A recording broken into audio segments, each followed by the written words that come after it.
Hey everybody, how you doing? So here's this video is going to replace the one that I took down the other day, and I want to explain why I did that and make it really clear what the intention was anyway.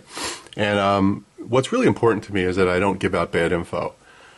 And what I did in that video is I gave bad info. I was giving info based on my objective, which is not true technical information which would help somebody that's maybe watching this video for the first time or watching my channel for the first time that's trying to build something like this.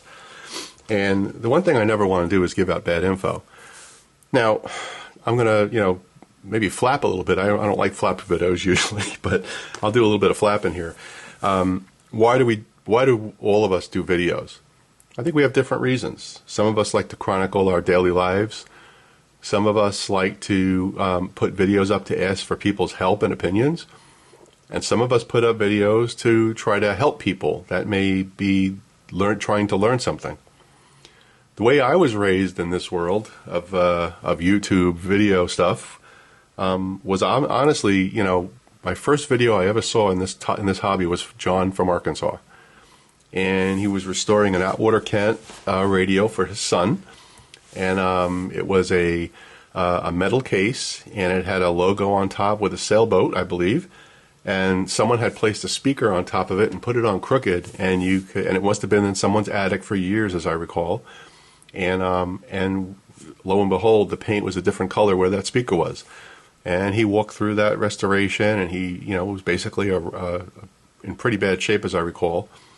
And he showed everyone how to restore it. And I went out and bought one of those and did it myself. And that's how I learned.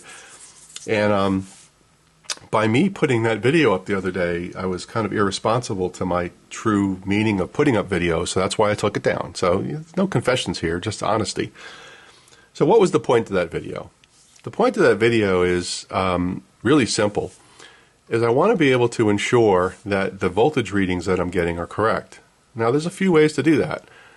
Some of you put some really, really good comments here. For example, I'm trying to verify a Chinese meter with a Chinese meter.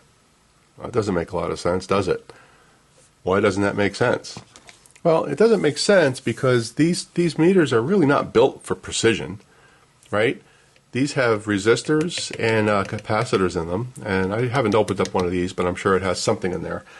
And I know for a fact I opened up one of these. Remember I told you I got 3 of them for like $8? Well, I opened up one, and it has 10% value resistors in there. No precision resistors, right? So a precision resistor is, 1% at most, and it's going to be, as close to realistic as possible. Well, I've got a 10% resistor in here and probably in here as well. So I'm never going to get this thing perfect. And the question is, do you really want it perfect? No. I don't need anything that's perfect. This is not a laboratory here. What I'm trying to do is use this as a tool to help me with my hobby. So that's the explanation of why I was wrong to start with.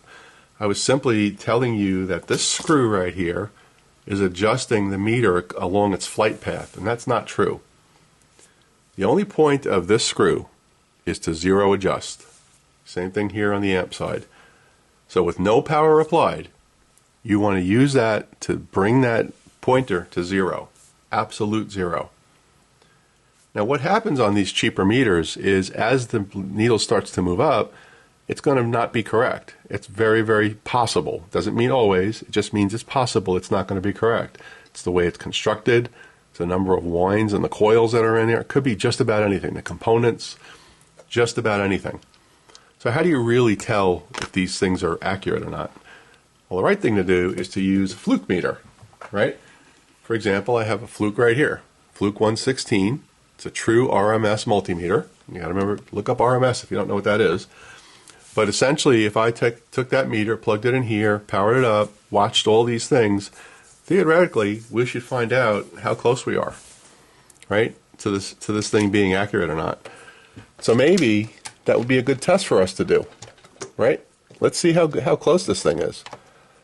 So, maybe that will be the first thing we do. Matter of fact, just for giggles, I really haven't checked this yet, but let's see. I'm going to leave it in line mode, right there.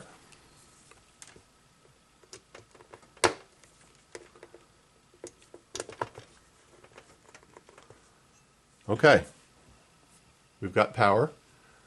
Let's make sure you can see this. All right, let's turn her up. Okay, so our fluke meter is showing 119.9. This is showing 120. And our meter is showing 120. So at this particular range, this thing is actually pretty accurate, right?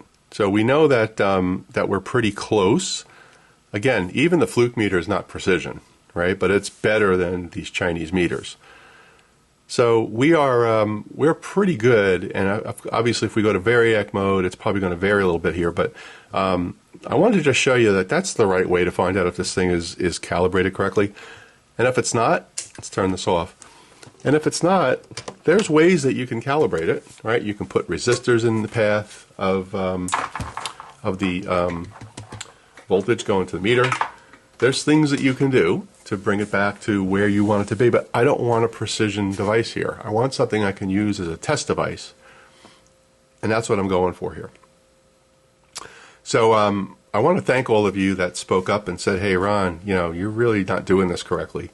For me, it's a lesson, right? My intention was, let's see how close this thing is here to here, but both of them have the ability to drift and be wrong. So bad judgment on my part, okay? So I wanted to explain that. So, that's the story on that. I also want to show you that I did get the new dial for the variac, and this one has the correct scale, and I got this on eBay. I think it was like $5 or something, and you can see it goes up to 130, so this is actual volts. It's not average. So we're going to use this one, and it looks nice. It's nice silver. Looks more, scientific or something. So that's done. Still didn't get this meter in yet. It's coming from Canada, so it's got held up in customs somewhere. So we'll see what happens there. So that's the story. There is one other thing I wanted to show you. So when I built this this device, I used a lot of these connectors. So that's how I did it. I did point-to-point wiring, and I used connectors. I didn't want to wrap wire around screws. And I used one of these pieces of garbage to do the crimping. Now the problem with these things is, you don't know how much pressure to put on it. If you don't have this in exactly the right place, you're going to crush the device, crush the connector. So, I was really frustrated using this thing, honestly. I really hated it. So, I decided that I was going to invest in one of these. And this is a Klein Tools crimper, made just for these connectors, and you'll see here it has yellow, blue, and red. That's the color these things come in for the type of wire that you have. The red is for anywhere from 16 to 22 gauge wire. The blue is anywhere from 14 to 16 gauge, and the yellow is for 10 to 12 gauge. So I'm just going to demonstrate to you really quickly how it works. There's no magic involved here at all. All right, so we'll take a piece of wire right here. We'll strip it. By the way, if you don't have one of these wire strippers, I suggest you do. These things work really, really well. Okay, so we're going to take our wire, we're going to twist it, and put this inside of it, like so. And we're going to take our device. It's blue, so we're going to use the one in the center. And you kind of just lay that in there before you squeeze it. Make sure your wire's in correctly.